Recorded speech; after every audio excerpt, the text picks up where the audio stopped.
Welcome to the Words with Wade podcast.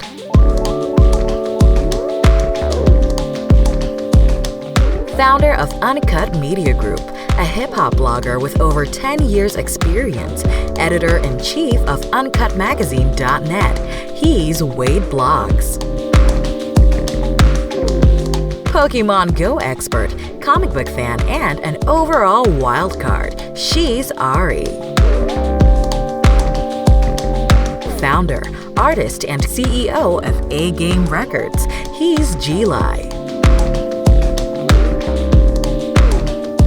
And now, here's your host, Wade Blogs.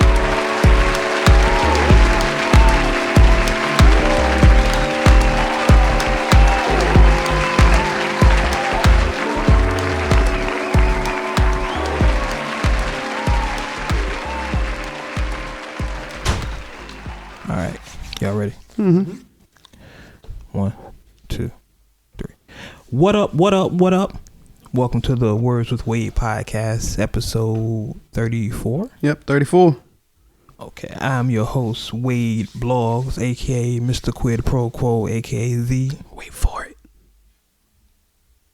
Wade Blogs. Joining me, my co-host here. Well, first, before I do you, because I know we gotta pause. Hey. Ari's not here. Normally this part where I introduce Ari, she's not here today. She wasn't feeling well, so Ari, get better. See you next week. Take care of yourself. But G-Lai is still in the building. Shit. And special guest today. I feel like I need to give you like a whole lengthy introduction, like one of those sway introductions. Yeah. Whatever you want to do, bro. However you want to do this. One of them.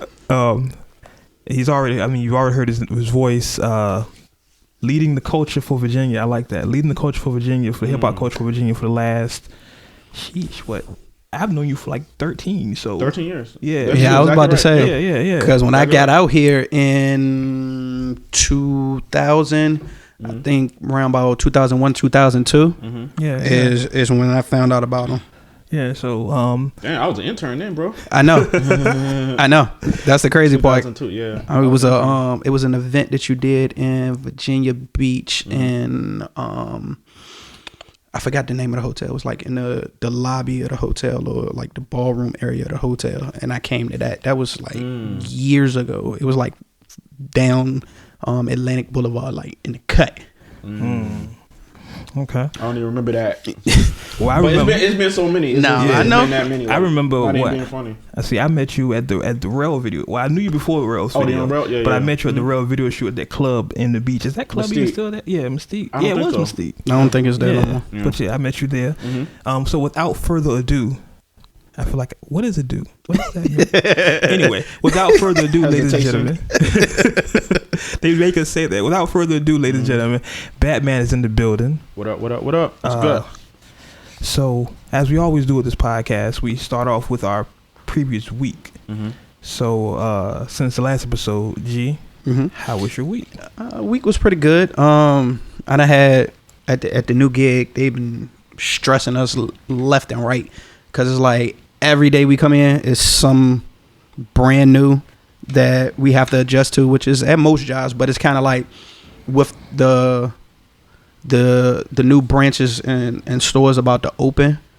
So half of the training center is gone to open up the store, so they kind of like came unglued a little bit. So like we was sitting in the training class for probably about 10-15 minutes with no teacher.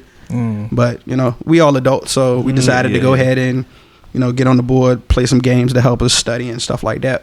So for the most part, everything been good for the week. Last weigh-in, I'm down like 10-12 pounds. Oh, okay. So yeah, everything is going in 10-12 pounds. Yeah, I need to get back in that gym myself, bro. Oh, I ain't even in the gym at the moment. It's just the changing the diet. Yeah, changing the diet and taking better care of myself. The weight dropped off by itself. So when I get in the gym, it's gonna be crazy. That's insane, because I never had to work out like before, like to keep weight off. I always been like super slim. So even right now, I'm like 174. This is the most I ever weighed in my whole life. That's crazy. I'm 6'2". I'm like, this is the most I ever weighed in my whole life. And I was in the military twice, everything. That's and crazy. Even then, I put on like 15, 20 pounds. And then I started running around doing this. And it all because you're constantly active. Your metabolism is moving. But isn't that crazy to you? Like, I'm more active now than when I was in the military. Yeah, that's like why I was in the Marines and the Navy. You know what I'm saying? Which people may not know, but yeah.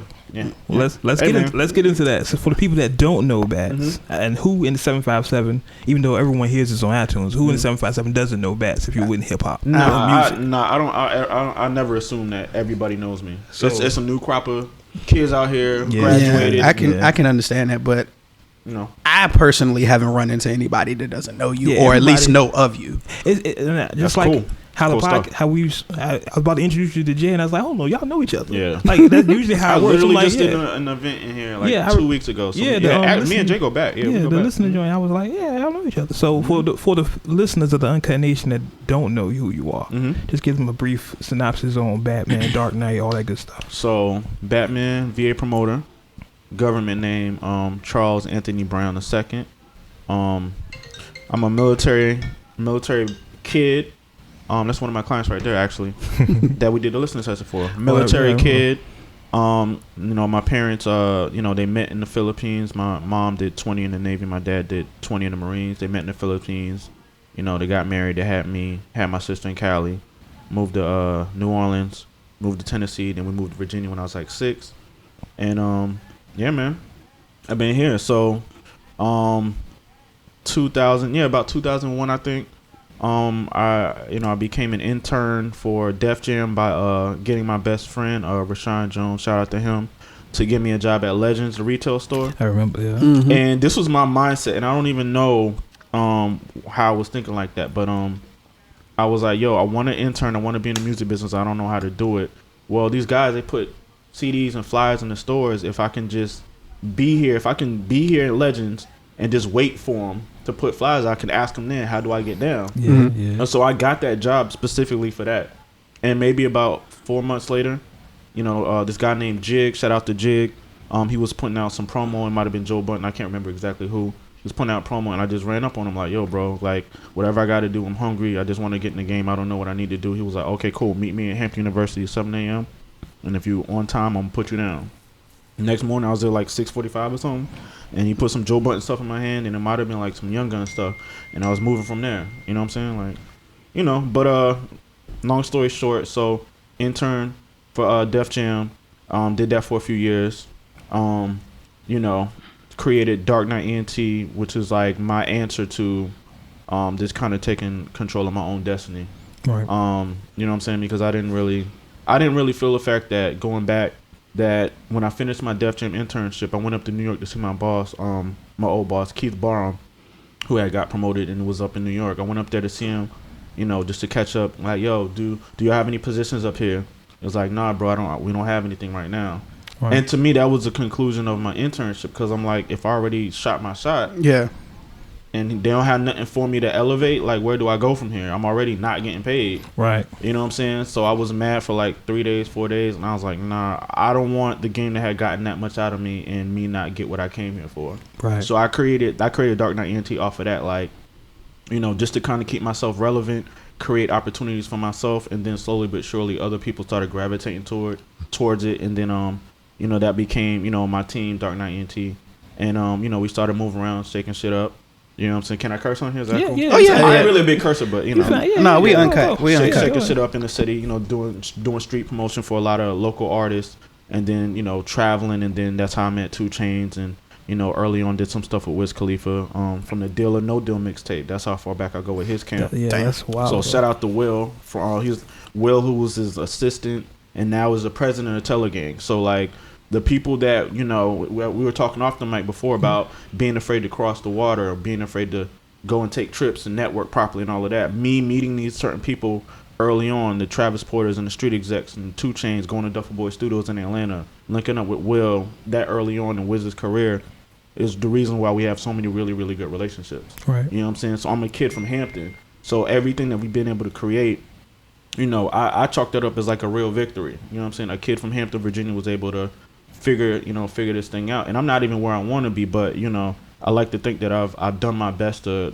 keep my name clean and put my city on and represent Virginia the best way I can through Darknight, through my position at Def Jam, which is, the marketing promotions rep for Virginia, and then now in my newest role as the leadership coordinator for the HipHopCaucus, which is a nonprofit social justice organization. So let's talk about that a little bit. I know we if you follow any of us on social media, you've seen the post, the hashtag. I think Jay Saw posted some stuff. And so for the people that don't know about the HipHopCaucus, briefly explain to them what's going on with that. So, like I said, HipHopCaucus is a nonprofit social justice organization. It was actually created. You guys know Diddy had a foundation, nonprofit. And his big campaign was Vote or Die. Jay-Z had a foundation, and then Russell Simmons had I think Citizen Change, and those three came together along with my leader, Reverend Yearwood, who was a political consultant and director for those guys and their organizations. They came together and decided, instead of having these different organizations, let's just form one and kind of move forward from there, since our visions are all aligned. So HipHopCaucus was created from that. And basically, I like to just tell people we like to be on the right side of history. So, like, obviously we're against police brutality, equality for women, women's pay, equality for LGBTQ. We defend against climate change and how it affects the urban community. Economic empowerment for minority business owners and women business owners. Diversifying from fossil fuels. All of that kind of stuff. So, it's probably the most important thing I've done.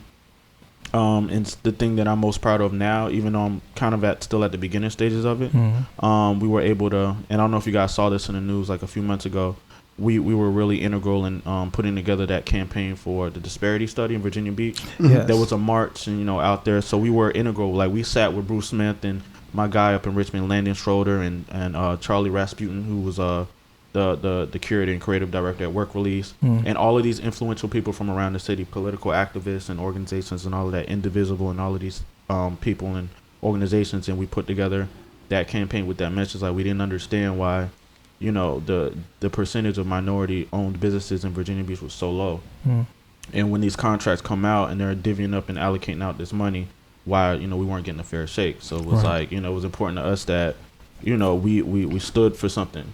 And so, with it was a big conglomerate of churches, and shout out to my guy, Gary McCullum. And like I said, all of those guys came together with one purpose, and we were united, and we went out there and we marched, and, everything's looking like it's turning in the right direction. We still got to be vigilant. Right. But, that's just one of the things. I mean, I think the thing that people most know the HipHopCaucus for is Respect My Vote campaign. And that's, Charlamagne the God was the spokesperson. Keke Palmer, 2 Chainz has done it. T.I.'s done it.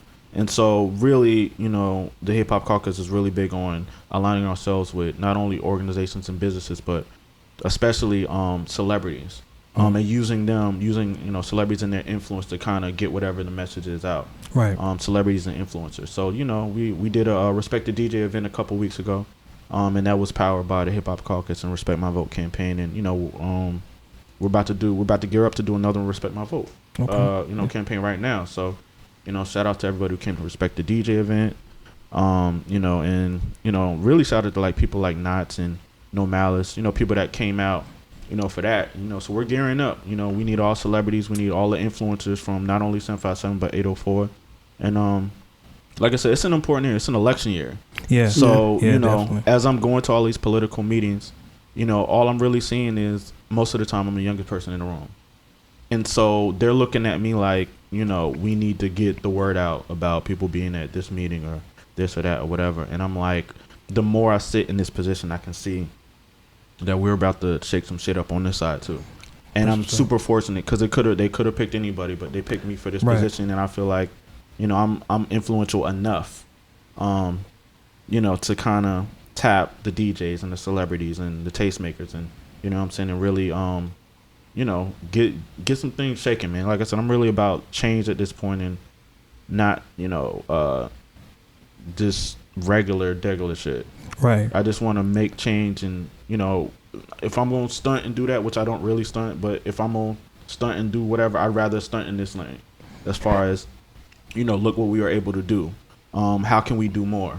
I'm really about like, let's be of service. So let's move the culture forward. Let's move it forward. So, if you can see how I'm kind of lining my life up, I had the position with Def Jam, Darknight ENT, right. with that client roster. We moving on all cylinders, doing events, developing artists and getting their music and their brains out here. And now, with the HipHopCaucus stuff, I'm in the political space as well as the nonprofit social justice space. So I'm moving around in a lot of lanes at the same time in a real way. So, just trying to move, man. That's what's up. Elevate, trying to grow. So like I was saying, I've known you. I think like I said, was a real video. Well, I knew you before then because we've exchanged we've had conversations, email exchanges. Being a blogger and all that stuff, you have relationships with people. Absolutely. And I think that's one thing that artists here. We had a conversation earlier about building relationships, especially in this profession. Absolutely. Relationships is a major key. thing. Yeah, key. major key. Major. So if you're out there listening, you're an artist. Working your building your relationships, because you never know. Just like that was just saying, people he started working with in the beginning now have label positions, and they remember those relationships. Absolutely. So definitely remember to build your relationships. Remember to be good to people. Just reciprocate energy, man. Yeah, energy is major. Too many people out here taking advantage of people. Oh yeah. I ain't really with that. Yeah. It's it happens there, but it's happened to me before. Like I listed a lot of names, but just as often as I was able to help somebody get their dreams out. Sometimes when you turn around and it's time for you, the phone call slow up. Yeah. You know what I'm saying? And what? Like, what was we doing this for? I thought we was doing this so we could be good. Yeah. And then I've come to find out, you know what I'm saying? Yeah. But I move with a humble spirit and a good heart, and I don't really wait for nobody. So I'm good. Trust me, I'm good. I think anyone in this industry, especially locally, have had those stories where we were doing something and then it weren't we anymore. Right. Oh yeah. I can tell you stories on the local level and then on the national level. Artists I've dealt with. So much to say, mine was as recent as this year.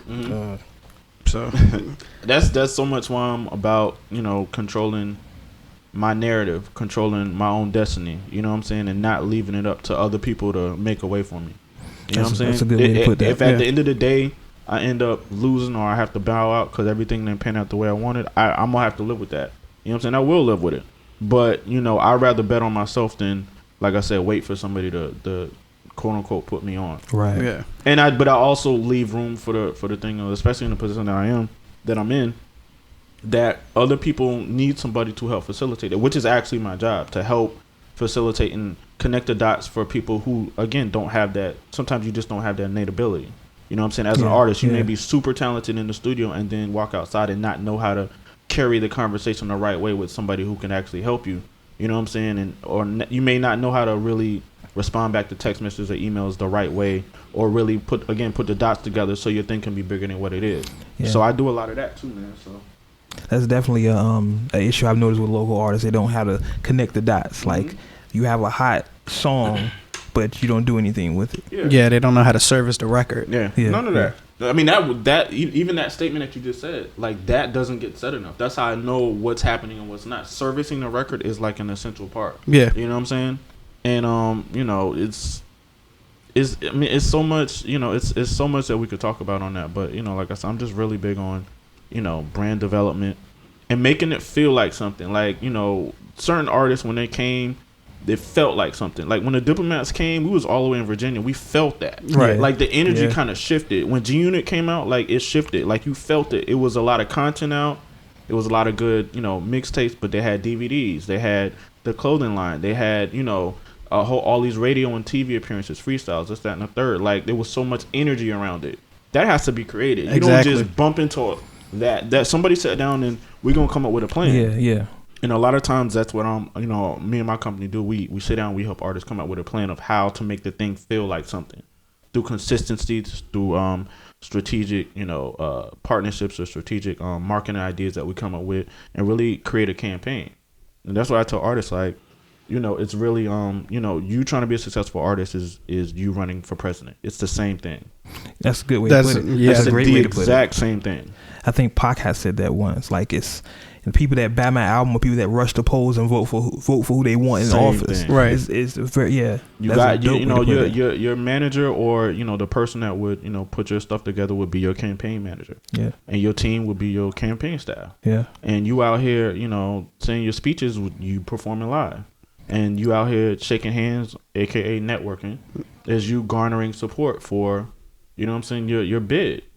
Yeah. But you gotta really want to do all of it. You can't be like, I don't want to do the work or this or that, or you gotta do it and love it. You gotta love the work part too. Exactly. Not just the putting the shades on and stunting part. You gotta love the work part, because if you do love it, it's gonna come. Yeah. Trust the process. I love the process. I trust the process. That's the thing that I've come across with a lot of artists. Like, they just enjoy being in the studio recording or performing, but everything else that goes along with it, either they don't know how to do it, don't want to do it, or don't care to do it. It's sad, because it's insanity. Yeah, talent is only going to get you so far. I got a song. We in the studio. I got a song. I got a new project. We in the studio. We smoking this and that and the third. That's what you see. That's the narrative they're creating for you. Mostly be subconsciously, because that's what they're seeing from bigger artists. Yeah. But then they don't understand that the bigger artists also have all the people in the studio. Yeah, a lot of them are smokers, but there's a team. There's a team in there too. Exactly. You know what I'm saying? It ain't really too much to do while they literally recording. You got to be in that moment, but there's team members in there. Yeah. So they know, okay, we got the finished product.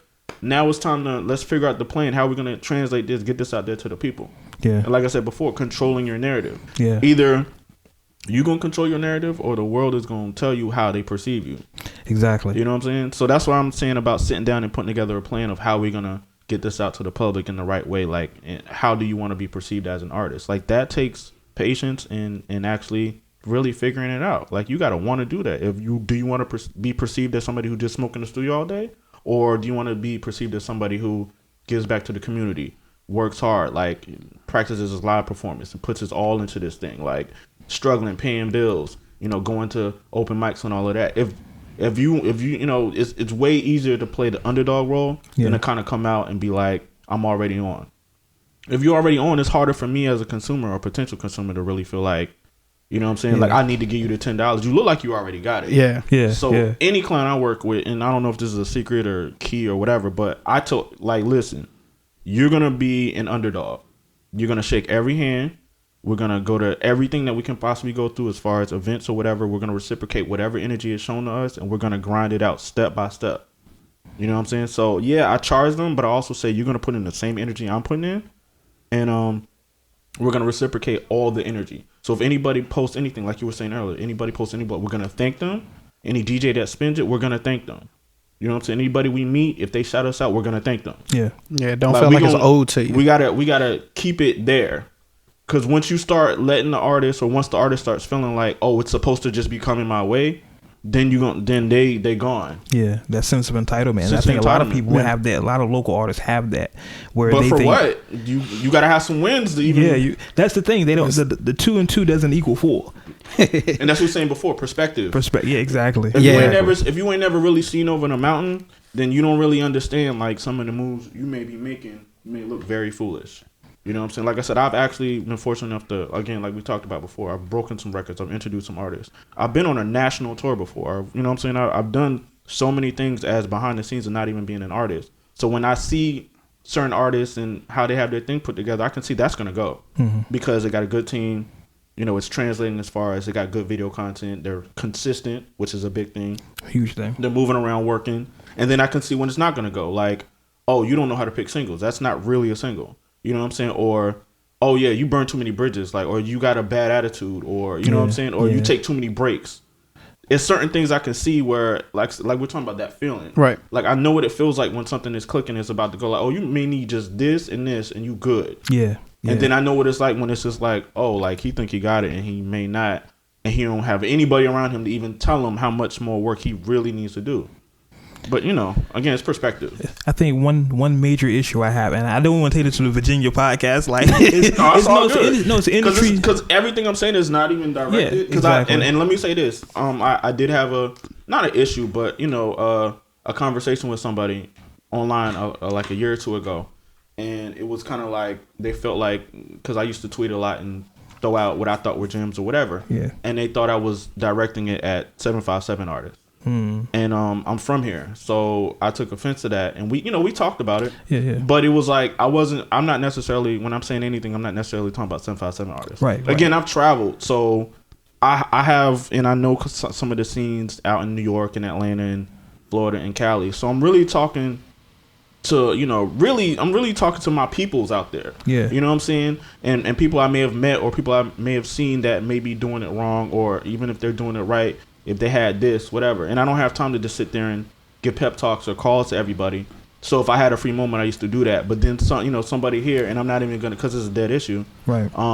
Took offense to it and thought I was really just bagging on 757 artists, when I love 757 artists. Exactly. You know what I'm saying? But we also gotta be real. Like, some people are doing it right, and some people are doing it wrong. Yeah. And I'm just not really for the waiting for somebody to a handout, because that's self entitlement and all of that, and the complaining. I ain't really with it. Yeah. Especially when you earned your way. Exactly. If you're an artist or me or whoever, it's hard for me to just be like, I got to give you something, or I owe you something because I'm on a Jack owe you something, or this person or that person owe you something, because what you could do could change their life. We already know that. Yeah. You know what I'm saying? And that's not being stunning or nothing. It's just, we know because we worked hard to be in whatever position. Exactly. At the same time, I don't necessarily owe you anything because we're from the same city. Now, if anybody that knows me knows, like, yo, if I see that you moving, and you were moving without me, I'm gonna make it my business to find out how you moving without me. You know what I'm saying? Because I'm intrigued now. Exactly. I'm intrigued, and not even on no, like, I'm shady or I'm jealous and none. I'm just like, oh, okay, he doing something that I didn't see coming. Exactly. And I need to be in tune with the streets, especially my whole town at all times. Yeah. Right. Yeah. But if you're not doing nothing worth me feeling like I need to put my attention there, I got plenty of work to do. So it's like, Take it. Yeah, that's one thing that people always hit me with. Like, I don't talk about Virginia artists, but I'm very in tune. I keep my, like you said, I keep my ear to the street. I might don't talk about it. You have to. I definitely pay attention. Like, there's a couple of artists I'm thinking of. Like, yeah, if they just did this one thing, they would be good. Or they moved in this direction, they would be good. But I don't. You know what I'm saying? For certain people, you can't come to and say, hey, you need to do this. Right. No. Then they're like, well, because everybody ain't gonna receive it the right exactly. way. You know what I'm saying? And Mm. artists are sensitive, and I understand that. And that's, being sensitive ain't a bad thing. You know, artists need to be sensitive.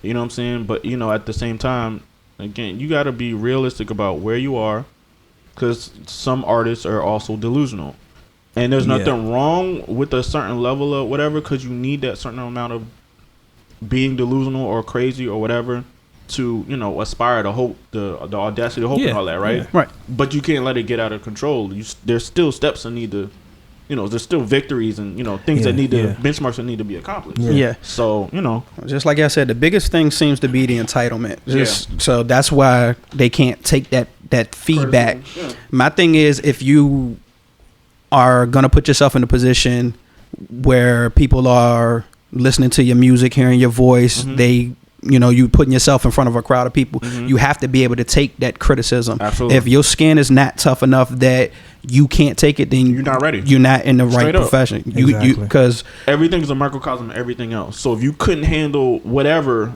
pitfalls or adversity on a local level, it ain't gonna get no easier. Exactly. The more you level up, so that you not being able to handle on a local level would prevent you from leveling up anyway, and that's just. Yeah. You know what I'm saying?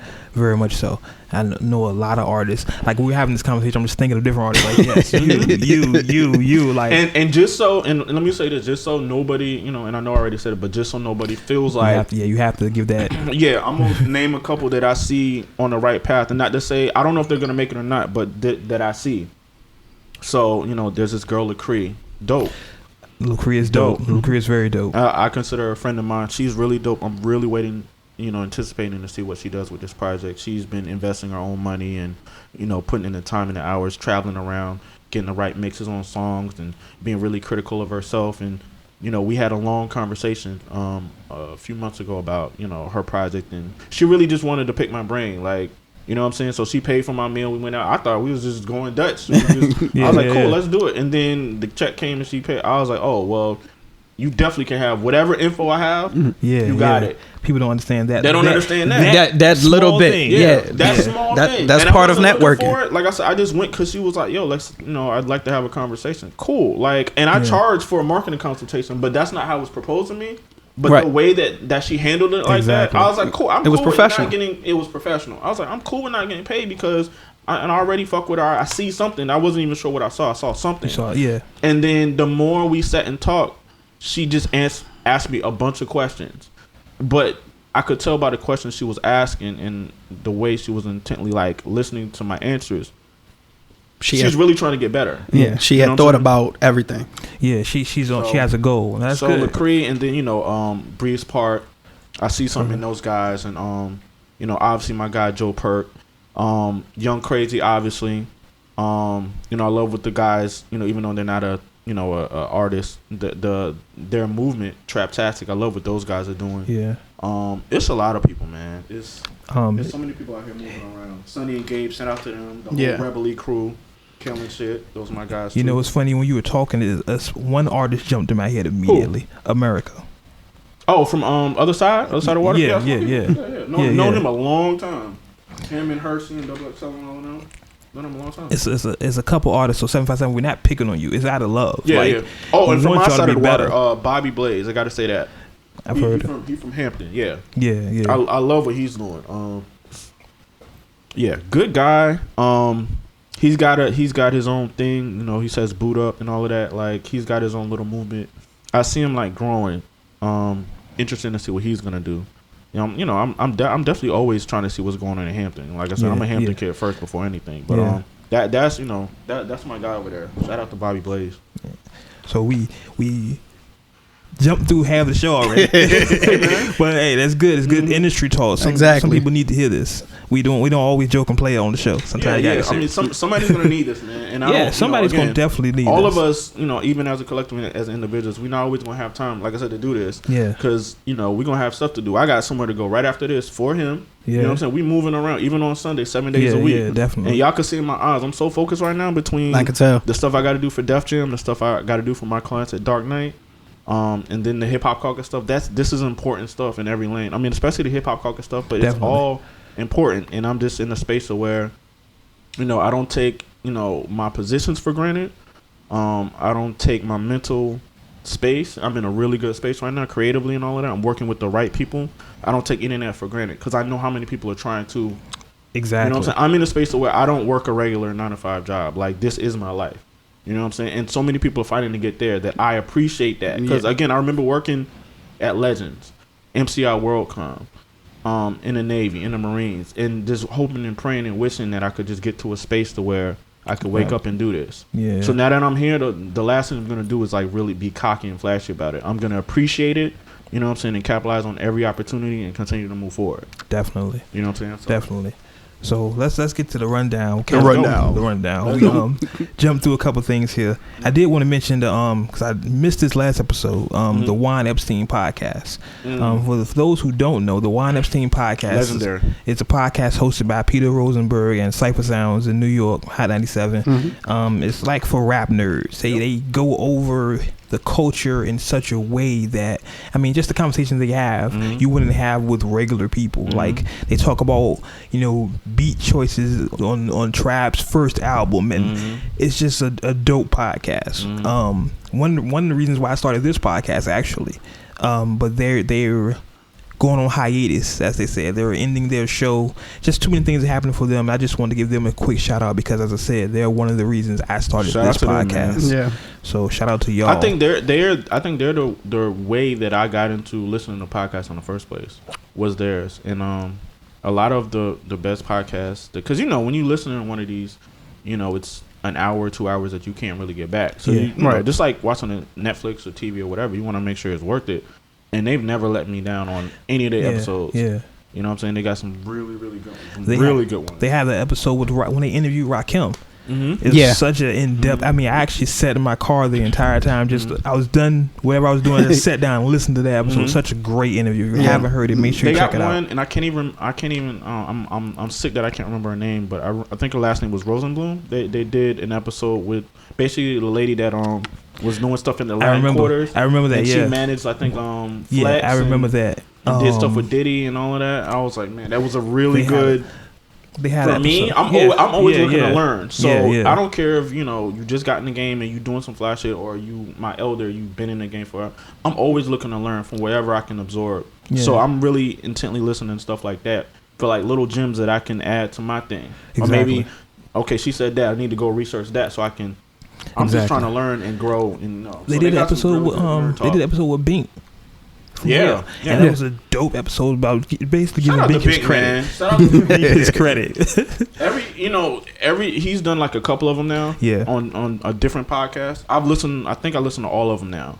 Like I learned so much that I didn't know about him. Yeah. And I already had the utmost respect for him, but knowing hearing his whole journey from a couple of different perspectives and questions, I respect him more. Yeah, definitely. Even more. So shout out to Juan Epstein. I wanted to get into August Alsina. Okay. The news broke this week. He's still Def Jam. Yeah, he's still Def Jam. News broke this week. He had an interview. First, I want to say, how much do we love Jada Pinkett? Like, Jada just everyone loves amazing. Jada. Everybody loves Jada. She's wonderful. Jada don't change a thing. I mean, how are you just like? Yeah. How you just gonna be bad my whole life?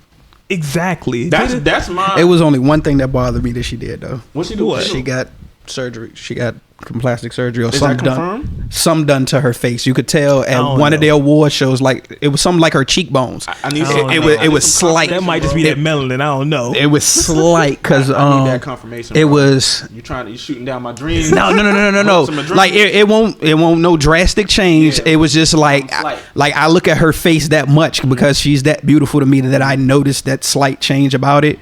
And I was just like, oh, why she do that? You might be looking, but she's still bad though. Well, Jada had an interview with August Alsina when it was released this week that he has a liver disease. Right. And that's one reason he has been doing music or putting himself out there. He said in his own words, he's constantly sick. Yeah. He did release a new single that's up on Uncut Magazine. Make sure you go check that out. Shameless plug. Do that. She said the interview was a really dope interview, especially me as a person that hates interviews. Right. It was a really dope interview, and it was really organic. Where she said something about talking to him helps her get her pot stuff out. Like basically healing the wounds that or answering. Like basically because she didn't really get to say bye to Pop. So she was like actually sitting down talking to him, kind of gave her that closure that she didn't get. That's a dope compliment to August. Yeah, and I think I'm glad that however that ended up happening as far as them taking him in that they did, because I think he needed it. Yeah, you know what I'm saying. I think he really we all seen it for a little while. He was kind of wilding. You know what I'm saying? Yeah. And I've been fortunate enough that I met August like super early on. You know what I'm saying? And I was fortunate enough to help him break those first in Virginia. But when I met him, cool guy. You know what I'm saying? You could tell that he was ready for new things to happen, and he had a lot of he was so new, but he had the single was starting to click, and that's when girls were just starting to get hype about him and scream a little bit. So it's like it was coming. Yeah. And like just to kind of, the seed, and that's my favorite part of this anyway. The elevation and the growth was dope. But then, like I said, you get in that pocket to where everything's going your way and money's coming in and this and that. And then it was like, yo, you starting to wild out a little bit, bro. Yeah. You know what I'm saying? And I think I want to say, I guess the disease, we can kind of explain some of that stuff away. Like he was going through meds, he had sicknesses and stuff. Because he said he's constantly sick. Mm-hmm. And I just hope, we hope and pray he gets better if there is a... Absolutely. Yeah. Absolutely. I won't say a cure, because if it was a cure, I'm sure he would already had it. But there's a treatment that make it live. Treatment. Yeah. Prayers. Prayers go to August Alsina. But he's putting a new exposure to that, and that's good, because I'm sure he's not the only person that has this affliction. Right. So just for him talking about it can help other people. Absolutely. So that's the whole point of that. So I'm definitely glad. Listen, the next album should be something. Oh yeah, the next album, Pain makes the best. Yeah. Yo, y'all heard the first album, right? Yeah. Actually, I have it up here. Yeah. I love his first album. We talk about that constantly. Pain makes the best remedy. Look at Mary J. Look at Nas. Like when you go through things. Man. That's when it comes out of you. Can we bring the storytelling back, artists, please? Yeah. Please? Don't worry. Okay. We got you. You got it? Okay. Cool. We got you. Cool. Okay, I feel better. And speaking of Nas. You like to segue? Also Def Jam. Yeah. Also Def Jam. Look, this is all the family here. Earlier this week, Nas released an open letter to Trump. First, I'm glad that Nas did it because this has been Nas's lane his whole career. If you really look at it, Nas has always been a rubber to America. That's exactly. Right. Nas is a rubber to America. This is exactly what he's done. I won't go into depth with the letter. You can go online and go to Uncut Magazine, of course, and read the entire the letter in its entirety. But how do we feel about not just Nas writing the letter, but maybe more people stepping out? And I want to say Trump is kind of an easy target because everyone talks about Trump, but more people in our community, hip hop community, stepping out on these political matters that matter to not just hip hop culture, but to America itself. It's important. That's my biggest criticism of just overall hip hop. We're not speaking out enough. Yeah. And I don't mean we. I mean like people in positions of power and influence. It's almost like, everybody's nervous or scared about it, fucking up the bag. Exactly. Which is okay. I get that, but at the same time, like we also have to remember what hip hop was created for. It's created to kind of let the world know about our struggle and our pain and how we get through it and all that kind of stuff. It's all about not necessarily being rebellious as much as standing up for what's right. Right. And there's so many artists that are super silent when it comes to these kind of issues, and it's like, it's disappointing. It's disappointing. So whenever I see somebody jumping out there, I'm 100% with it because I know that they might possibly be putting some bags and some deals on the line. Yeah. And but at the same time, it's a way to do it to not lose the bag, but still stand for what you believe in. Yeah. So shout out to Nas. Yeah, definitely. And I'm thinking of Colin Kaepernick, so shout out to him. Somebody need to get that boy a job and stop fucking playing. Yeah, shout out to But I Colin. love what he doing. I mean, in spite of everything, he's still like, he ain't backing down, he ain't being quiet. In spite of everything, he's speaking his mind, donating money. You know what I'm saying? Suits. Exactly. Like I mean, doing a man of the right people. Things. Yes. We really ain't had somebody, that I can remember in recent history. Obviously Ali, people who were athletes that really spoke out, but that's what I'm saying. Like MJ was mad quiet, bro. Yeah, because of the bag. MJ was like, well, hey, it's a famous quote. But even MJ. even now, bro. Yeah. Like he's done a few. He's done a few things, so I'm not gonna be like, yo, he ain't doing nothing. And maybe he's doing things and we're just not seeing everything. That's always possible. But again, you got to control your narrative. The perception is that Michael Jordan don't really care too much. Yeah. You know what I'm saying, about what's going on. He just selling these Jordans. Kids getting shot over his Jordans. Yeah. He'll never come out with no statement and say nothing. I don't know, man. I'm passionate. Now that I have that position, that HipHopCaucus position, like I'm definitely gonna start speking out more, like definitely. For sure. I know exactly what you mean because I've read Nas's letter. I read Tip's letter too. I read T.I.'s letter too. It was interesting to see both of their perspectives because T.I.'s letter, in my opinion, was it kind of went directly at Trump, like them sitting down at the table talking, and this would have been his dialogue to it. Nas's was more around the fact that Trump's in office and I'm not going to allow it to affect my mind state or how I move. Like we as a people, like that him being in office isn't really going to affect us as much as people would say it will because he's not focused on us. He doesn't care about us. So why not? That seems to be very clear. And very, very clear. So like why not? Why even put that energy into talking to him or so on and so forth? Why not go ahead and take this time to go ahead and bond and build our own thing that we've been needing to do anyway? Great point. And more so, it seems that Trump doesn't really care about anything but himself and his personal interests. Oh yeah. Every move that I'm seeing that he's making, to me, it's almost like he's doing things specifically so that his business benefits when he gets out of office. Exactly. Oh yeah. He's definitely like you said, all of his business ventures and everything he's doing now is to benefit him, his family, and his friends in that tax bracket. Exactly. And that was my fear. Sketchy, man. Yeah, that was my fear going into the office because that's, if you look at it from a total distance away, he's doing what people would do. When you get a position, you look out for your friends. His friends just have to be evil people. Right. You know what I'm saying? Like if I get a job at IHOP, then my friends, they can get free pancakes. Free. You know what I'm saying? So to say he's doing the exact same thing, but the people he's doing it with are just all sketchy. And this is the horrible part about it. I'd actually rather take it back to when Bush was in office, because at least A lot of people say that. I think he was doing. I think he was doing that. it too, but it wasn't as blatant. It just kind of looked like he was incompetent, and Yeah. they were pulling shit off. It wasn't as obvious and blatant when he did. Now it's like, bro, It's just in your face. like, bro, Yeah. This is like exactly. the level bro, of disrespect is real. And it's not even disrespect, dog. You're the leader, or you're supposed to be the leader of the free world, bro.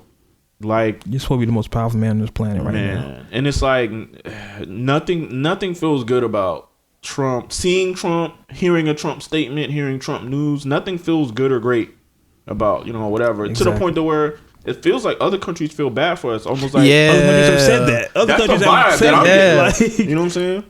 That's like crazy. they know like America overall doesn't believe all of the things that Trump believes. So it's almost like we're almost living hostages. Like, we just gotta kind of see how this thing gonna turn out. But it look like he can get his ass out of there on his own. It look like. I mean, he's gonna do something Yeah, that it's like a situation. We just trying to survive. survive the next 4 years. Yeah. Yeah, and all of that stuff can be undone. My personal thing is, he not gonna make it no 4 years. I don't think he getting out of this year. To be totally honest with you, I don't think he getting out of this year. I mean, but then you have is it Pence your- behind him.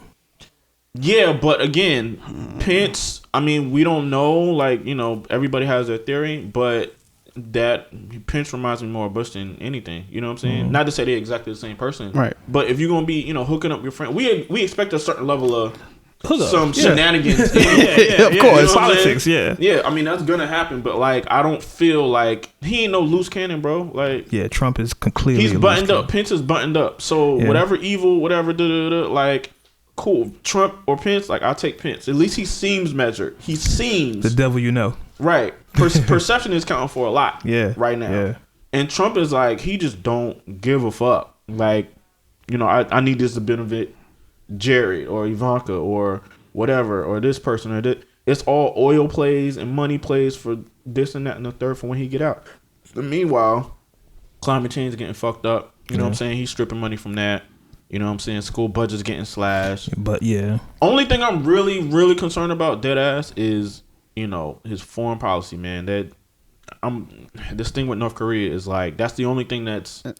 Fucking Is he gonna powder jump keg. out there and do something? It's a powder keg. Yeah. his temperament is not the temperament we should have in the world. Yeah. Someone in that position. I- Exactly. He's way too aggressive. Yeah, exactly. For him to be in that position and have that temperament, It's not even nervous aggressive about because it's more like he's too narcissistic. You know what I'm saying? Yeah. Because aggressive Yeah. would be he already bombed him already. You know what I'm saying? So he know what that is. Yeah. It's just he's not like he talk a lot of shit and then he go do a money play. Like he to North Korea, y'all better cut that shit out, and then he go to Russia and go do some crazy shit. Yeah. You know what I'm saying? Yeah. Try to Yeah. hold his Yeah. wife's hand. His Yeah. that was That's so crazy. crazy, That's bro. crazy. 2 times. That's crazy. Yeah, They I saw that. ain't I was living like- together. She don't want that life. Because she never signed up to be a first lady. No, she she was the she just side wanna be chick that yeah, graduated. She exactly. didn't want to be the first lady of the country. Man, this is so crazy, man. Yo, I really miss Brock, man. Like, this is crazy, Man, bro. he's living life. Him and Michelle are living Man. life. They are Enjoying. Yo, and they living life so much, it's making me wonder, like, do they know something that we don't? Because they seem way too fucking calm right now. That's a damn You know good what I'm point. They are chilling. Like, hey, I mean, they chilling. He don't look stressed at all. At and all. obviously, yeah, you got the rest of your life to lead. But he don't look stressed at At fucking all, bro. Almost Man. like he knows something's coming Like- that's gonna fix everything, and Like, he just yeah. like, we just gotta ride this thing out. Yeah. so I'll be Michelle, back by like, November. It's Pretty much. Pretty much. I'll be back by Yo, I'll November. take that shit. If we do Oh, a special Go ahead and take this Oh, man. parasailing trip real quick. Oh man, if we We get do a Brock special- back any way Yo, possible, fam. put him in. Fam, there's gotta be something. I've always Gotta said be I something think. we can do. Yeah, I'm about to think say, got to be a presidents- loophole somewhere. I always say Somewhere. I think presidents should be 5-year terms, so they get elected back to back, then that decade is theirs. So you can look back at that decade and say, hey, this was their decade. All the policies went into effect during them. The 4-year terms, and Barack has said it. He said, Bill Clinton said it. If I put a procedure in, the average person is not going to feel it for another 4 to 8 years. True. So by the time it goes into effect, he's not even there anymore. Right. So like Trump get credit for stuff that Barack That did his Barack first did. term. Yeah. I mean, how the economy is now, all of that, the jobs, the stock market, all of that, that's all Barack. Yeah. And Trump's about to fuck it all up. He about to fuck all this Fuck it up. all. Shouldn't be cussing He about about it. to He should fuck fuck it all all this up. Let's go. We was talking about Nas, but it was announced that Nas and Lauryn Hill going on tour together. Yep. Which I can't. First, I love seeing Lauryn Hill on tour. I'm glad she's in her right state to go on tour. Is she? That's what I was about to say, because she has a reputation when she goes on tour. Hopefully. So I mean, I would think that this is not just a Lauryn Hill tour. This is a Nas and Lauryn Hill. So I would think they've had conversations. I think it's gonna go okay, or I'm hoping it is, just for the thing that I have. I think there's mutual respect there. Exactly. Right. You know what I'm saying? I think Lauryn Hill respects Nas enough that she wouldn't purposely like flake on any of these dates. You know what I'm saying? Or even come late for that matter. Yeah. You know what I'm saying? And you know. I mean, and then worst case scenario, Nas can hold the show by himself. Right, but then it'd be like anti-climatic. I mean, that's not what people are paying for. Exactly. The demographic of that Lauren. audience, people want to see it, because you want to hear Lost Ones and all these things just from Lauren. Yeah. Lauren whole set's gonna be crazy. I want to hear Zion and all of that. You know, just from Lauren. And we got a rule in my house. Like, I ain't really technically even supposed to say nothing bad about Lauryn Hill because my sister like the biggest Lauryn Hill fan ever. Like she, you know, her favorite artist is Lauryn Hill and mine is Jay-Z. So she ain't allowed to say nothing bad about Jay. I'm not allowed to say nothing. Fair exchange. Fair exchange right there. So Lauren, you know, do your thing. Yeah, definitely. And are they coming to Virginia? Because people who skip Virginia. I'm about to say I haven't seen the tour date. But yeah. I hate when people do that. Skip Virginia for some reason. A lot of artists, and we have a lot of behind the scenes stuff with that. I definitely know that. Yeah, but we have the venues for it. Mm-hmm. I mean, Richmond is still. It go. You know, it definitely goes into. Yeah, but Richmond don't know how to act. Virginia doesn't know how to act. Well. You know. I mean, you know, it's all about who wants to buy that tour date. Yeah, you know what I'm saying. And I think it's and I could be wrong, but I think sometimes the actual venue does it, and then sometimes it's a promoter. And if so what happens if the promoter don't want it and the venue don't want it? Then we're not gonna get a date here. Yeah. And sometimes it's the tour, like when they routing it, like, you know, how did we do the last time? Okay, like we would actually save money if we just didn't do that. Yeah, you know what I'm saying. So it's definitely factors in it. It's just I've like sat in how on some of those meetings. So it's just like how Drake has never been out here. Yeah. Yes. He's been out. Yeah. The Wayne versus Drake tour. That's right. Yeah. That was years ago. I seen him. Yeah, I remember that. Yeah, the Wayne versus Drake. I remember that. I gotta say this. I mean, it ain't really a super whatever story, but it was just a moment. Like, so I used to manage DJ Illmatic Beats. Yeah. And so he was the DJ, like the opening DJ for that. So me and J Rod, shout out to J Rod, that's the homie.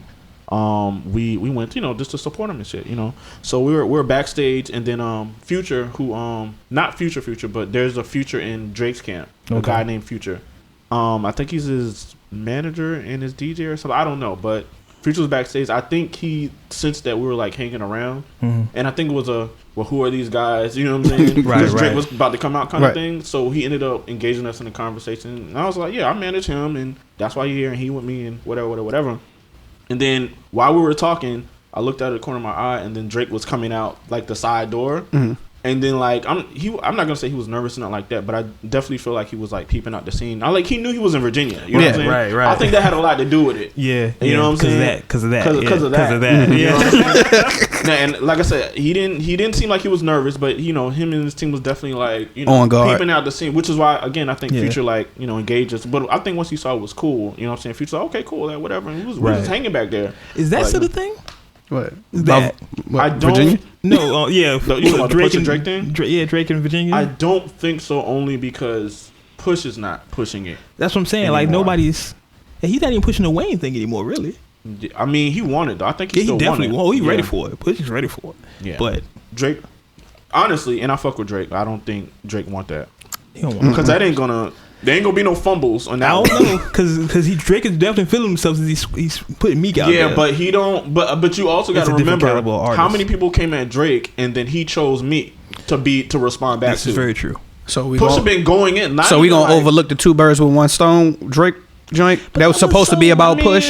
But that's light. It was a light jab. That was a light jab. It wasn't back to back. No. I'm not saying that it was, but like my thing was, at that particular point, even with all the rumors, whether Push felt it was directly about him or not, the public perception was that it was about him. So he could have took that opportunity to capitalize on it and say something directly to him. But I mean, no. Push has been bombing on him for years. Oh yeah, and never got like the direct energy. Like Pusha never got the Meek Mill energy. Oh no. And you know, I know Pusha a little bit. I don't know him that well to know how he exactly feels, but I would go so far as to say is that's all Pusha wants in the world. Yeah. Oh yeah. I would love that. Like, probably more than anything else is for Drake to just really come at him directly. He's not gonna do it, and Drake's not gonna do it. He's a different caliber artist, and it doesn't say anything about Drake except that Drake is smarter than the average artist. But what's funny about you don't want it with Push, bro. Yeah, he plays chess a lot. But what's funny about his moves. That he wanted Joe. And Joe has bars. I mean, Joe might have the level, but they're not on. I'm about to say they not on that. Like a lot of people, and it's sad to say this because I think Joe Budden is a great artist. That's just me personally. Yeah. Like he's legendary. Thank you. I agree with that. Yeah. But a lot of people still, when they hear Joe Budden, they still think Pump It Up. And we thought about that before. He's gonna live that down. Yeah, but let's be clear. When you saying that you're talking about the passive aggressive Joe Budden fan, not like an actual Joe Budden fan. Everybody that I know that has listened to any mood music track or like that knows that whole, like they are an adamant Budden fan. Joe could have got Drake out of here too, I think. I mean, but it's just the playing field ain't built for Joe to win that because Drake got so much around him. He got every demographic, every genre.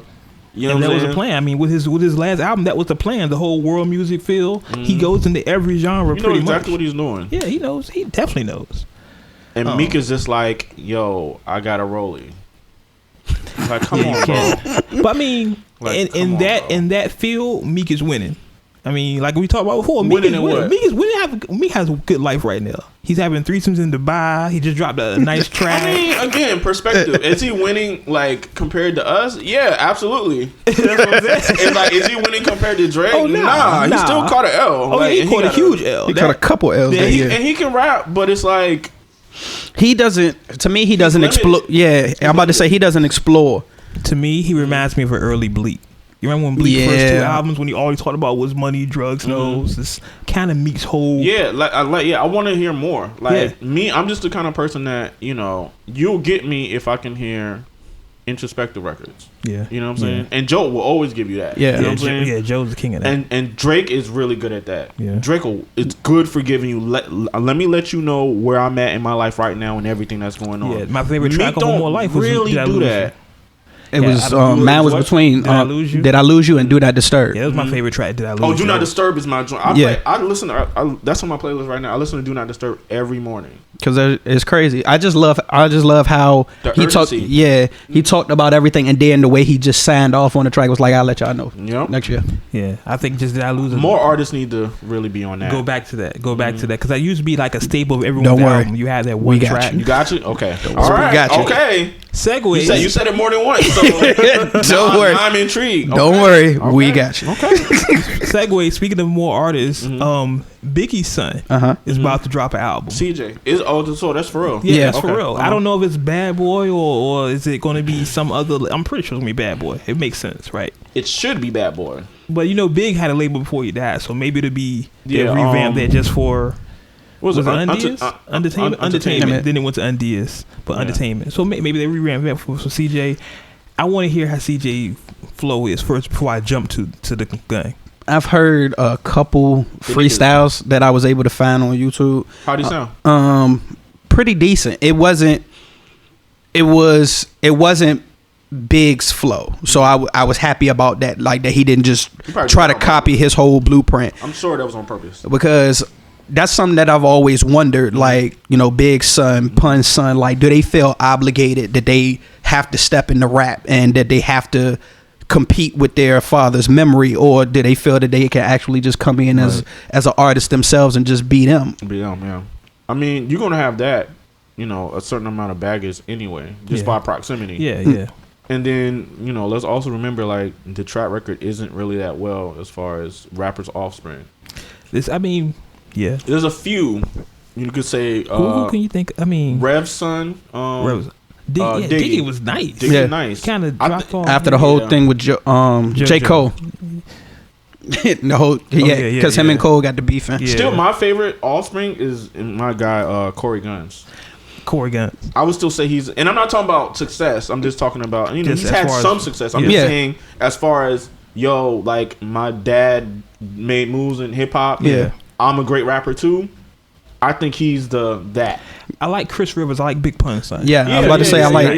Yeah, he's been fairly consistent too. Yeah, he's really nice. I think what he does is not gonna get a lot of mainstream, but he's nice. Yeah, because his last project, I really appreciated because he stepped away from, I guess, the typical persona that's put on him because he's Pun's son, and he like had such different songs. Like the production and everything, it wasn't what I was expecting, and I truly appreciated that project for that. I think, like I said, you know, and I'm always gonna go back to marketing because I'm just viewing the whole world through that now. Right. They gotta set them up, like, again, like controlling your narrative. How do you want to be perceived by the general public? Yeah. And so before they start dropping projects, like, it's important to give context. You can't just be like, you know, I'm such and such a son, and you know what I'm saying, I'm dropping a project, like, come fuck with me. Why? You know what I'm saying? Yeah. And I'm always interested to see that anyway. Like, all right, you're Biggie's son. Like, what have you been up to? What led you in a direction to make you feel like you needed to step in that booth too?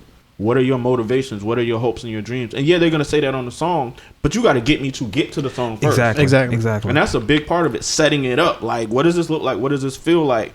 How are you guys driving it? So I'm anticipating the project, you know, as opposed to, you know, we're going to get a certain amount of looks because I'm Biggie's son. And I'm not saying that that's what he's thinking, but whoever might be around him may be thinking I'm sure that's a thought process. I'm sure he's going to get... It's got to be rolled out right now. Yeah, it has to, yeah. Well, I will say another son I like, OMG, Cube's son. Cube's son, who's in the movie, he actually raps too. He's pretty nice. I like his... I like, and that rolled out I heard too. Both his sons rap. Yeah, both his sons, they was on the song with him. Right. So I'm cool with that. They was in the Cypher too. Yeah. The BET Cypher. For some reason, I feel like it's going to be harder for them to actually... I mean, I don't know. It's because it's West Coast is a little different. No, I just think they're too close to their dad. And I'm not, you know, I don't know if that's a hindrance or not. No, that's funny. That just reminds me of the meme that I had seen. It was like his son, like Ice Cube's son looks more like Ice Cube than Ice Cube looks. Yeah, he does. He looks just like him. Like, I don't think they're out enough on their own for it to be. You know what I'm saying? Because that's a good point. Let's flesh this out. Okay. His rap name's OMG, O'Shea Jr. He had a couple songs on Cube projects before, and he's okay. I mean, he's decent, but his dad is right there. That's what I'm saying. Yeah, I'm about to say I agree with Bats on that one. Because like, look at the comparison. Like, you brought up Corey Guns. Like, look at Corey put that distance between him and his father before. Like, he wanted to stand on his own, and then once he got to that point that people was just recognizing him as an artist, that's when he brought his dad back into it. By the way, Corey is way nicer than his dad, and I think even his dad would say that. Yeah, you know what I'm saying? Question. I don't think that's a question. Yeah, he's got his own name. Yeah, you can't even compare them. Without even disregarding wherever he's at in hip hop right now, how people view him or whatever. Like, the boy can rap. Like, Corey nice, and he got his own name completely outside of his father's. Yeah. I think they're too close, and like I said, it doesn't necessarily mean it's a bad thing, but all right, roll this out for me so I care. That's all I'm saying. I don't necessarily care about Ice Cube's sons rapping because look how we phrasing the Ice Cube sons. Exactly. You know what I'm saying? Like, but then his thing, now that he has a successful acting career, will he rap? Because he has songs. I don't think that son is gonna rap. Which one? The one that actually played him? Yeah. No, I don't think he's gonna rap. He has songs, but I don't think there's gonna be a full life OMG album. Like, I think he's gonna dabble in it. I think he know he's supposed to just be an actor. I think he know. Yeah, he'll probably have like a couple of songs that are on the soundtrack for movies that he's in and stuff like that. That'll get it out enough for him to feel like, all right, like I could do it if I want to. Let me get back in this trailer though. You know what I'm saying? I mean, facts. Speaking of, well, it's not even a segue. Look, the next album. I couldn't think of a segue for that one. It was recently announced Irv Gotti's bringing back Murder Inc. Couldn't be happier. Me too. Irv should have had a label deal somewhere. Yo, straight up and down. I don't know why he did. The most disrespectful thing I think to happen to hip hop culture was the fact that, for however they feel, that Irv Gotti and Dame weren't asked or tapped to run somebody's label. Exactly. Well, very disrespectful to hip hop. Yeah, exactly. Because you need people in those positions who actually care about the culture, and there's way too many people who like the check, who being a part of the culture, but are not fighting to not only keep the integrity of what it was, but like keep that vibe, that atmosphere of the early 90s, the late 90s. Late 90s. You know what I'm saying? When they were really moving around. And you know, whenever you seen Dame, that people say he yelling this and that or whatever the fuck, you knew that he cared about his artist. Yeah. Gotti, you knew he cared about the artist. You knew he cared about this culture. They both did. They both do. They both did. But I think with Dame, it goes back to the earlier conversations we was having. He kind of messed his relationships up. And I think that's the perception, not even the reality. Because people that I know that know Dame are like, they love Dame. It just, he screams. It is what it is. Like anybody. The thing is just like, you know, people's feelings were hurt. And, you know, of course there were opportunities where, you know, they could have used the Dame in different situations. And they just decided not to because their feelings were hurt. That's straight up what the fuck that was. That shit is whack. Because, like, yo, for real, what was he yelling about? Let's remember what he was yelling about. Yeah, he always had a point. Like, anybody... He wasn't just spazzing like, yo, just for no reason. Rockefeller, like, y'all all suck. Like, he was saying y'all suck because he said, I don't know if y'all already chose a product manager for my artist, Jay-Z, who's Rockefeller, not Def Jam. I don't know if I trust that. Like, I remember the words because I watched it so many times. Again, I'm pulling information and gems out of everywhere. You know what I'm saying? So I'm watching that, like, he said, yo, I don't know if I trust that. Like, if you pick the wrong product manager, you know what I'm saying? And the product manager will be the person who, you know, helped you, you know, pick promotion material and this, that, and the third, and, you know what I'm saying? And ship the stuff out and all of that good stuff. So, like, if you pick the wrong person, it's just like picking the wrong A&R. Like, if you put the wrong A&R next to an artist and maybe that A&R doesn't love what he does or doesn't get what that is, if you pick the wrong one who's just there, they're not gonna put that energy. They're not gonna put the energy in. Exactly. So Dame probably knew, like, I know the product manager that we probably need for Jay's last album. So I would have been mad too. Like, you gonna call a secret meeting and this and that, and then when Dame and his team actually come up, which they should have been there anyway, now it's a problem. Yep, all the way back to backstage when they was fussing about the Def Jam jackets showing up on tour. That's my favorite scene because he wasn't just yelling just to yell. Like, he had a point. Like, we came to y'all didn't want to help. Right. Now y'all see everything moving how we told y'all it was gonna move. Now y'all want to put money into it. Let's do it. He said, let's do it. Why didn't y'all just do a Hard Knock Life tour jacket? Exactly. Great point. Yeah. Like, them niggas knew what they was doing. I mean, I don't want to say niggas because I really respect Kevin Lyles. So let me. I ain't gonna. I got you. But we know what you mean. Right. I mean, it's just, like, and I'm not even gonna say they did it maliciously, but, like, you know, you could have took the extra second to be like, a Hard Knock Life tour jacket would probably have been better than just a Def Jam jacket. It was branding. It was definitely branding. It's branding. And he called them out on it. So with that, I don't. There's really definitely don't share understand. blame because Bleak definitely should have been like, because Bleak was walking around. And then spraying with it. He was like, I ain't. Nothing wrong with him. He twisted the knife a little bit. He was like, I ain't never had a Rockefeller jacket with my name on it. It was like, that's how I knew where Bleak was with it. I was like, yo, you can rock the jacket, fam, because you didn't really do nothing wrong, but you're extremely too happy to have that jacket. He knew what he was doing. He knew what he was doing. Yeah, I was looking at Jay face like, oh yeah, he gonna get this nigga out here. He's gonna get this nigga out here any second. Yeah. So I'm glad that Murder Inc. is back. So glad. Back. Yeah. I wonder if 50's gonna let him live. Cause, 50's that beef is. You know what? Life. I didn't even think about that. That's interesting. Because that's the same thing I was wondering. I said, besides Jai, like, who else does Irv have right now? I mean, there's a bunch of new artists. Yeah, a bunch. I think it's Ja, Ashanti, and a bunch of new artists. Okay, I didn't even know Ashanti was still with him because I know I think they passed it up. Okay, because I know she had stepped away and she was doing her own thing. But I have seen that I think she got a new project coming out. So with him rebuilding Murder Inc., that would probably nobody cares. Be a good look. Like, listen. And I'm not trying to be disrespectful or nothing. Like, I love Ashanti's early stuff. But it's like, ever since she got her own situation or whatever, like, everybody wants to be a boss. Like, it died. Nobody really cares about Ashanti project. Again, and that all goes back to rolling your thing out, giving us context. Like, what happened that made you feel like you wanted to get your own situation, and where is Ashanti now mentally? Like, get me excited and anticipating the new project.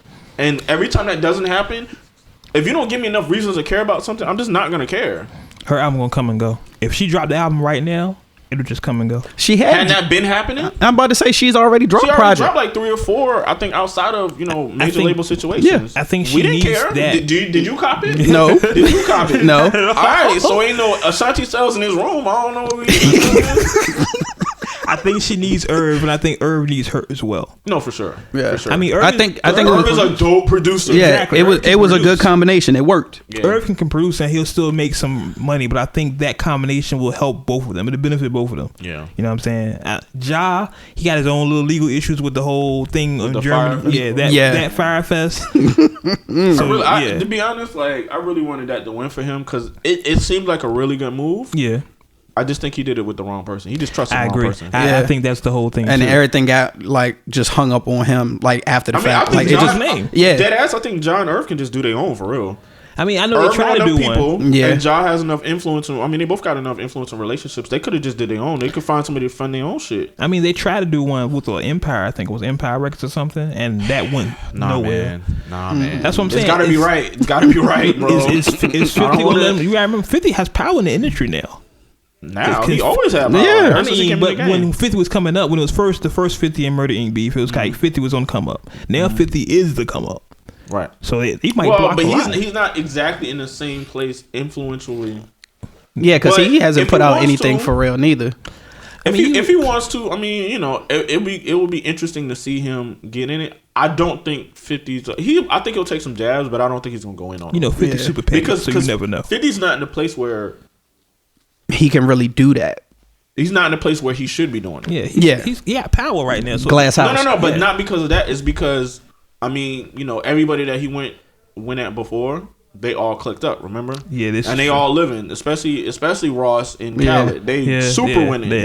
Yeah. So it's like 50 don't have enough. You know, it's especially. I mean, and think about the timeline, especially like the last 18 months, 2 years. Yeah. 50's been doing a good job of repairing and cleaning up all of them beefs. Yeah. So it's like, even with that, I don't think he has enough, you know, goodwill that people just really would be like, oh, we for this. For him to go at Murder Inc. right now, when Irv has been so positive and Ja's kind of been so away, Yeah. it'd be like he'd just be picking on him right now. Like, for real picking on him. Yeah. And before, it was cool. It was funny and shit. Yeah. We was all in on a joke. Now it's like, nigga, like... Let it rock. Like, so that's just gonna be your It's claim. like I don't think we're interested to see him just go out of... Because it's like, when he took him out, they were both at the height of their shit. Yeah. Now it's like everybody's thing is diminished a little bit. So it's like we don't like. There's a whole new regime of artists. There's True. Drake and J. Cole and this person that person. Unless 50 coming at one of them and they going back and forth, I don't think nobody wants to see G Unit 50 G Unit Murder Inc. beef again. I don't because It's it's, like- it's a real life situation, so you really never know. Yeah, I don't want to see it because, like you say, I don't think. Yeah, he'll take it's some quality- jabs. Yeah. Because it is a real situation. Yeah, but I think he'll do more to jabbing like on social media how he's been doing. Right, that's Yeah, what I'm saying. That's yeah. what I I'm don't saying, think yeah. it's gonna It be ain't gonna like be nothing more than that.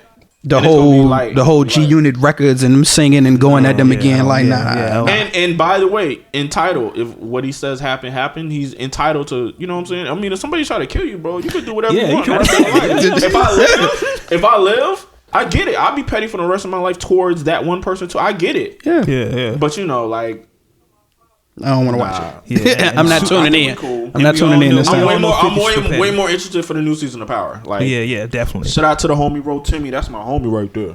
Yeah, we all know 50 is super petty, so I'm Super sure petty. it'll be something on Yeah, social because media. he took a couple jabs when the whole situation fell apart. Yeah. When they was I think that's he's what he waiting. does. Yeah. I think he's waiting for something worth his attention to go. Like, once people start talking about like Irv coming back in mass, or like, oh shit, like there's a new job project, then he's gonna say something. Or something. It's in not. radio It's play. not enough energy around what they're Yeah, doing yeah. for him to really. I'm sure he knows about it, but he's like, I'm not worried. Yeah, about it. he's not. Yeah. If something gets some radio play though, I'm And by the expecting way, just to sidetrack real quick, I was thinking about this last week. 50 had been saying, like, back in the day that, you know, he's really big on obviously the 48 Laws of Power. right. And looking back in hindsight, you know, with him, like how he was talking about Ja Rule, and everybody was like, damn, why you picking on him? Like, because he was mopping these niggas up and shit, right? Yeah. And then 50 was like, yo, like, you're supposed to destroy your enemy completely Exactly. and not give him time and energy to, you know what I'm saying? That's why he was against everybody clicking up and all that shit. He's like, yo, if these niggas click up and help get this nigga back on his feet, then he gonna be powerful enough to, like, really come at me or whatever. Yeah. And so he really finished that off. Now, if you look at that versus what happened with the Raw situation, now I'm like, okay, I understand completely why 50 moves the way he moves. Because what happens when you didn't completely destroy Ross? Ross out here living life, bro. Ross good. Yeah, Ross is like good. forever. Great. Living life, bro. Now it's not even like he trying to stop him on the come up. Now they're not equals, but like Ross got enough influence and respect and money and power, quote unquote, or no pun intended. Like, you know what I'm saying? It wouldn't be easy for him to just do that. So that's a really interesting conversation. I heard this on another podcast. As far as new rappers, this new generation, where do you rank Rick Ross? You talking about lyrically or just a total package? Package? Because his beat selection is probably the best in the game right now. But then, as far as bars and his album, his whole. Oh, we talking about right now? We just talking about this bodies of work, just overall. Bodies of work. His little career as right now, as far as the new rappers are concerned. You know, the J. Cole's, the Kendricks, and you know what I mean. I don't put Ross in that class though, because like that's the head of the class, of course. But then there's a second tier of artists. Yeah, because when I talk about Ross, like I still find it amazing how many people didn't know he was with Slip and Slide. Like he was. A lot of people don't know about that video. Yeah, like that was more reason when he was on the Slip and Slide. That was more regional success than anything. That's why. Yeah, but it's just like that. They just thought he just came out of nowhere. Like when the Hustling track dropped. It was like a lot of people think that was it was like no, he had been rapping before that. Right. Yeah. Well, he didn't have the machine behind him. Like Slip and Slide got a machine. They got a lot of dedicated DJs and shit like that. But that shit is only gonna get you so far. That's regional hype. So I'm sure they was getting money and doing articles and all of that shit. But like once you get that big machine, then it's their job. It's literally their whole job to make sure that everybody knows who you are. Yeah. Slip and Slide was doing their best with what they had. You know what I'm saying? And they did a really, really good job getting it to the point to where a big label would want to put money in a machine behind it. Right. So, no harm, no foul. You know what I'm saying? But I think they still get, they still get a piece now. I'm sure they do. Yeah. I'm sure they do. Which is dope, that didn't turn into the future Rocco situation. Because it easily could have. Yeah, it definitely. But I think Ross definitely moves different. Yeah, I think Ross is more business savvy because that future Rocco situation is like stupid. Whatever it is, like Future got to make that right with Rocco. Like I don't care. Well, that's why Future dropped those 2 albums back to back, so Rocco can eat off of those, and he's on tour and all that stuff. Yeah, but I'm just saying the way he's handling. Yeah, the way he handled it is definitely the wrong. Y'all find a number in the middle, and then motherfucking. That's all you got. That's all. Because however you want to say it, like and then so. Another like side story and shit. Like I met Future before he was big. You know what I'm saying? And he had an A1 chain on, which is Future's label. Rocco's label. You know what I'm saying? It was at it was a listening session in Atlanta with C-Bone, somebody from Dungeon Family. I forgot. Yeah, that makes sense. Yeah, and this my guy down there, Propane, introduced me to Future. Like I said, Rocco was in that room too, I believe. And that's all I had. I just wanted to say I knew Rocco before same damn time came in. Oh, and Propane definitely was like, yo, bro, like, you should really work Future up in Virginia. And this is one of my rare misses where I was like, nah, like nah, I'm cool. Cause in my mind, I'm like, I didn't really understand, why I would just be working an artist who's doing the same thing as T-Pain when T-Pain is still relevant. He took T-Pain whole bag. And he took the whole thing. You know what I'm saying? The only difference between T-Pain and Future to me is just Future's more drugs. It's pretty much the same. I mean, but that's just his perception though. Like he even came out and said he doesn't like do drugs the way that he mastered autotune for exactly what he needed it for. You know what I'm saying? Talking about Future. Yeah. T-Pain has mastered auto-tune. Like, he can do any and everything. Yeah. I don't think Future can do any and everything he wants to do with auto-tune like T-Pain can. Yeah. Like, he knows that thing inside and out. And he said it, and he's actually broken down how much, the lengths he's gone to actually research that piece of equipment. Matter of fact, T-Pain has a new song out. I just posted on uncutmagazine.net. What, you don't know shit? I want him to come back. Yeah. I think he is. T-Pain is super talented. No. I want him to come back, and I want people to appreciate it. Yeah, because I think he's actually gearing up for that, in my opinion, with finally dropping the T Wayne project. The T Wayne project, and I just think it's a good rollout. They should have rolled that out better. Yeah, because it just seemed more so like a leak. Like it's an 8-year-old, so they probably just put it out there to put it out there. But you speak of rollout. Man. I think it's a Wayne rollout, because if you look at Wayne lately, Wayne's moving. Exactly. Wayne's putting out a project. I think it's for both. I honestly think it's for both of them because of what Wayne's going through with his situation with Birdman and T-Pain trying to step back in to go ahead and we just gonna throw this out real quick and while they go ahead and get to it. But like you said, they should have rolled it out better and instead of just letting it fall. That's what I'm saying. Whether you're an indie artist or a major artist, I don't care. Like, don't take the public's interest in what you have going on for granted ever. I'm really big on that because and here's my rule of thumb always, Beyonce ain't gonna do that shit. Can she? Yes, Beyonce can drop out of. She's done it. Thin air. That's the Beyonce move. But see, here's the difference with Lemonade. Even though it dropped, there was still a rollout. Yeah, it was just way more. Because I remember that year. It was last year, so it was like the Ivy Park launch of her clothing brand. Right. Then what dropped next? I think it was the single, then the video, then the Super Bowl performance, then the short film, and then right after the short film, the album. It was still a rollout. Yeah. So that's what I'm saying with the Wayne project, because Wayne has been featured on a lot of singles right now. Found Wayne, and they should have at least sat down and had a conversation as to where they were at mentally. Because I would have loved to see that. I would have loved to see some behind the scenes footage. Yeah. And give the shit context, not just I need to get this shit off my hard drive. Some shit from 8 years ago. All of a sudden it's on SoundCloud. All right, so I'm gonna take my time getting to it. You know what I'm saying? I did. I was really hyped when they were gonna do it initially. I don't necessarily care in 2017. Now I know it's probably some joints on there. Yeah, it's but there's no urgency. You put it out, so it exists. It exists online. I can find it wherever. Yeah, I have If you don't feel that hype about it, then I don't feel that hype. That's why I'm.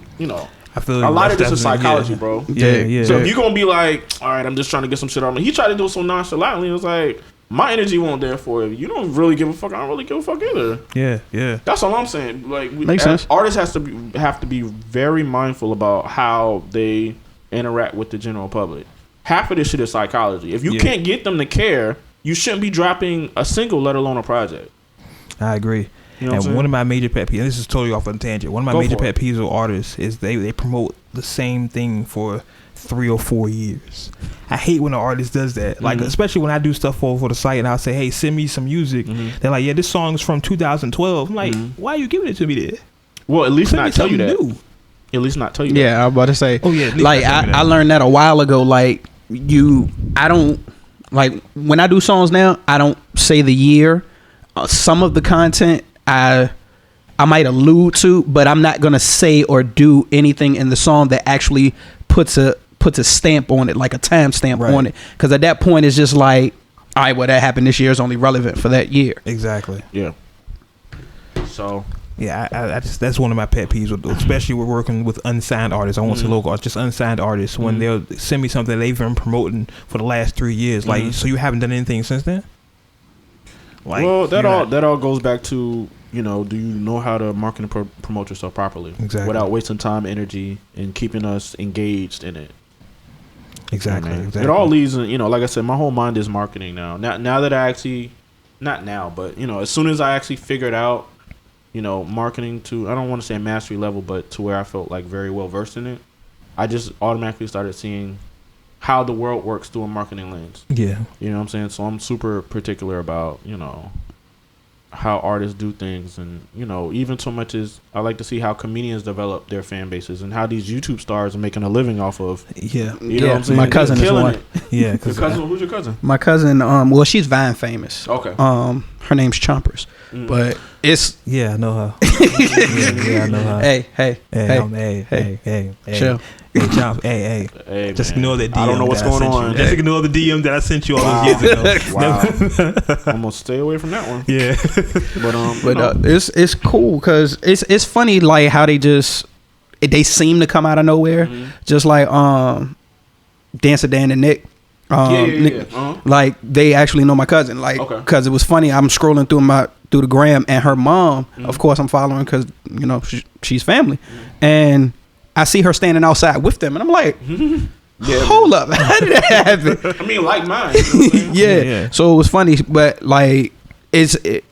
that relationship got built because they're genuinely good guys. Like when my cousin was out of town and in their neck of the woods, they looked after her. So of course her mom was like, well, if you ever in Richmond, you know, when you come down here, make sure you stop by, get a home cooked meal. Like, I'm gonna look out for you the same way you did for my daughter. Right. So it's just crazy how. I mean, and shout out to Angus Black because he booked them, so they should be coming soon. Yeah. We actually told the Angus. It's like we see every week. Yeah, usually they're usually here when we leave. Low key, Angus be moving. Angus be moving. Yeah, he be moving low.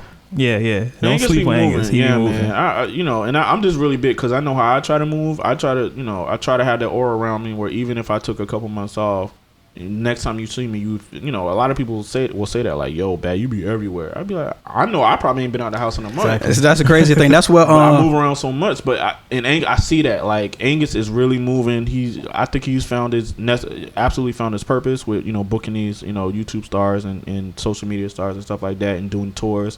That guy deserves everything that's coming to him. Yeah, and I think he's gonna get exactly where he's trying to get to. Yeah, definitely. Could be happy. Definitely. It's funny you would say that like you hadn't been out of the house for 2 months, but everybody has the perception that you're always not this year. No, I'm just saying, just in general. Because my consultant had told me that. Save, shout out to Triple S. Save. Shout out to Save. That's my girl. Like she basically told us the same thing when she was doing the consulting for the label. She was like, the way you have to work, even if you're not everywhere, the perception is that you're everywhere and you're always on like somebody's mind. They're always seeing you, so on and so forth. Like, absolutely. So it's just big part of it. Yeah, definitely. Like, I think we way past our time, but probably. Cool. Yeah, I'm really about to come in and everything. Yeah, man, that's funny. I want to see how you chop this up because oh yeah, the editing is going to be it's going to be good. We're going to make a stretch. We're going to make it work. We've had 2-hour shows before. Yeah. So hey, it'll work. Lituation. Yeah, definitely. We'll do that again. But I feel like we got to do this again. I feel like we need to. Anytime. We should do straight hip hop talk. I want to do some. We could do that. Talk. I think we need to. Talk. I think we might need to schedule you a couple more times. Right? Yeah. I'm with it. Whenever y'all want me to come back. I'm about to say whenever you're in the area. It's over there. The doors are always open. I'm gonna tell you, for me, like I know I'm not gonna have the opportunity. I just see now like how my life is going. I'm running out of time. Like every day is literally bleeding into the next. Yeah. You know what I'm saying? Yeah. Like even right now, like I think I've been working like 14, 16 days straight, like right now. And that's big for me because I hadn't made it like my rule to take Sundays off. You know what I'm saying? But the fact that it's getting so bad that it can't even be helped no more. No matter what I do, it can't be helped. It's like I know I don't have the time to really, and I'm not gonna do the tweeting thing as much. Because people don't appreciate. It's out of if context. You get it for free because it's out of context as well. But something like this, where it could just live online forever and stuff like that, like it's up to them if they want to click. If they click it, I'm gonna give them everything I can. Yeah. In this way, you know what I'm saying? I know it'll get it'll give you ratings or a certain amount of viewership or whatever, and it'll just be my way of kind of giving back to a large amount of people at one time where I'm probably doing something else at the same time. Because they can listen to it in their leisure. They don't have to sit here and listen to this specific hour, unlike a radio show. You know what I'm saying? Right. You can listen to your podcast while you're working out. Absolutely. 4 a.m. Exactly. Your baby mama house, whatever. You know what I'm saying? It's there for you. And this is absolutely the new thing. And I'm glad we're getting to the point here locally where there are so many podcasts here. Because the area needs it. Like for our area to grow, there's certain things that need to happen, and us catching up in this lane is important. Yeah, we talked about that earlier. Blogs and podcasts and new movements and moboombox.com and Traptastic and I got something I'm creating, a new platform, so that's gonna be coming. I'm not even gonna say the name because I'm so in love with the name, but I got some stuff coming. Just know. Yeah, I have a lot, yo. I'm about to say on the official launch and part of the rollout, stop back. There you go. That'll work. I got so much stuff. Can I do this real quick? Sure. Okay, so Joe Perk, that's my client for Darknight. Good guy. He's got a lot of good crossover music. Like I said, Jay and Keno allowed us to do his all women's listening session in here. He's got a project called Build that's coming out fairly soon. And I can't talk it and not walk it. So we in the middle of putting together his campaign now. That was like the first step, was doing an all women's listening session. Just me and him sitting down and figuring out that a lot of his music was crossover, and he does do a lot of stuff that caters to women. Let's, they're like he says, the number one consumer of music. So let's get some tastemakers and some female DJs in the room and cater to them and let them know that you exist. Because a lot of the people that were there came because of their relationship with me. They didn't necessarily know him. Right. But that was my plan, to just get them in the same room just so they can see you're a good guy. Let's, get them a rose give each one a rose as they walk in the room. We catered some food out for them. We had, you know, some beverages and all of that. We took really good care of them, and then they were open to hear the music. Right. You know what I'm saying? So after they heard the music and heard him speak and heard his story, we also had his EBK playing over here. So we had the plan. Like, I'm diabolical when it comes to this shit. I see you. Very thorough. But that's very step thorough. one. You know what I'm saying? Just garnering goodwill. So yeah. you know, he's got a project built. Like I said, my other guy, James McClain, you might have I'm sorry, not James. Even though shout out to James McClain, Let's Ride, that's his single. He's Darknight. I was trying to mention James Harmon, the urban musician. Okay. This guy plays 6 instruments, including the viola and the piano, and he also raps. So this guy just graduated from Norfolk State, but you know, he's a really, really good viola player. And so, you know, he's moving around, and he's got deals on the table right now for some different situations, and he don't really trust a lot of people, but he trusts me. So we're rolling him out the right way. You know, and then like I said, the HipHopCaucus stuff, you know, the Def Jam stuff. You know, I got so many. I just got Thursdays at Taiku, and you know, I love the guys at Taiku Bar. Those are my guys. Shout out to Joe. Shout out to my guy Lynx. Shout out to the whole staff. So that's happening. Like I said, I'm doing this new platform. I'm actually doing a few platforms, but one I can't give you the name because I love the name. But it's gonna be a platform for. It's gonna be in the same vein as Traptastic, but I'm gonna add some different pieces. Okay. You know what I'm saying, to it that I know that because of my relationships and stuff like that, I can add and kind of give it a slightly different demographic. And by the way, shout out to Traptastic again, because those guys have been doing some heavy lifting as far as, you know, developing these artists and putting them on a major stage and making it a vibe to where people would want to come out and, you know what I'm saying, see new artists. So, but I got a platform coming out for that. I'm also have one. I can tell y'all the name of this one. It's called Feedback.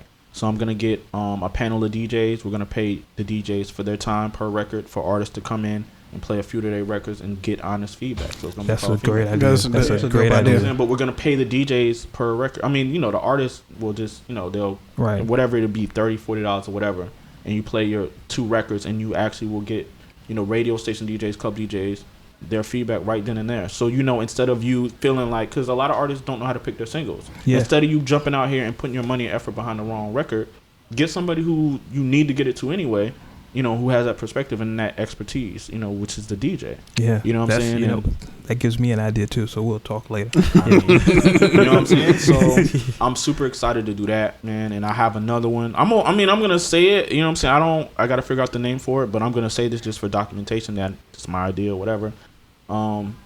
It's going to be like a market research thing. So it's just a play on that, the feedback idea, but instead of it being DJs giving feedback, it'd actually be regular people. Yeah. So actually getting a room of regular people like to give feedback on an artist. Yeah. You know what I'm saying? The general public, like get a few women, different demographics, different age ranges, stuff like that, and pay them for their time.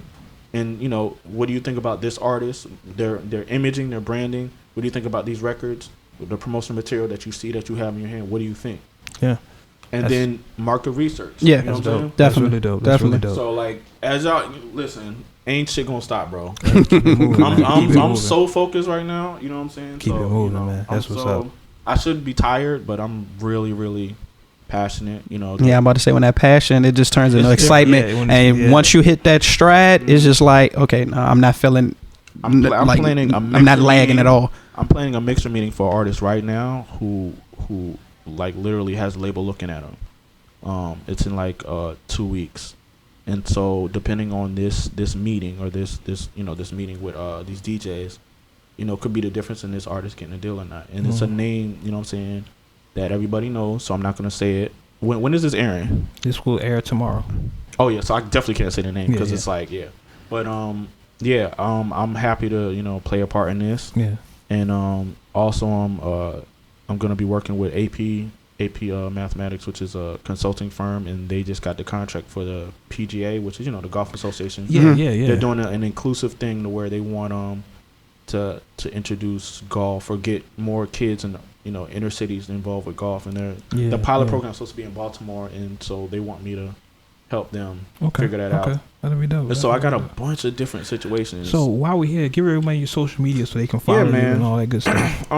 So on Twitter, it's Batman VA Promoter, no E, so it's Batman VA PROMOTR. It's also Darknight ENT on there too, 1K, so DARKNIGHTENT. So those are my two things. So shout out to everybody that even follows me on Twitter, because I'm like over 12,000 now.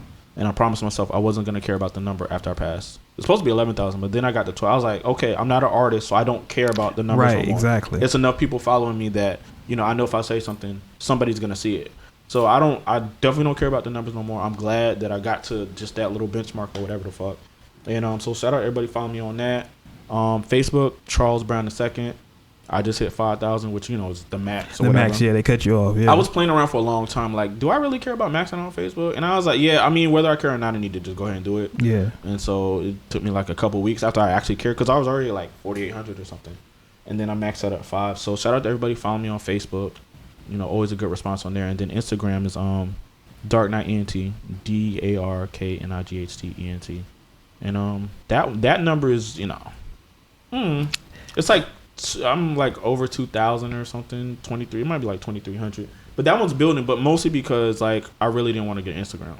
That's how it always is. I really didn't want to get Instagram. My former assistant Joan, shout out to Joan, she made me get an Instagram.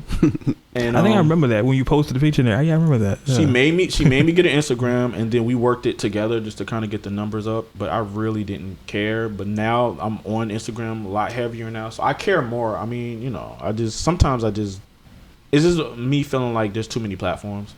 Yeah. So I'm going through that with Snapchat now. I'm feeling the same way about Snapchat as Instagram. Yeah. So I get why Snapchat is important. I always get it. I just don't know if I want to be involved in it.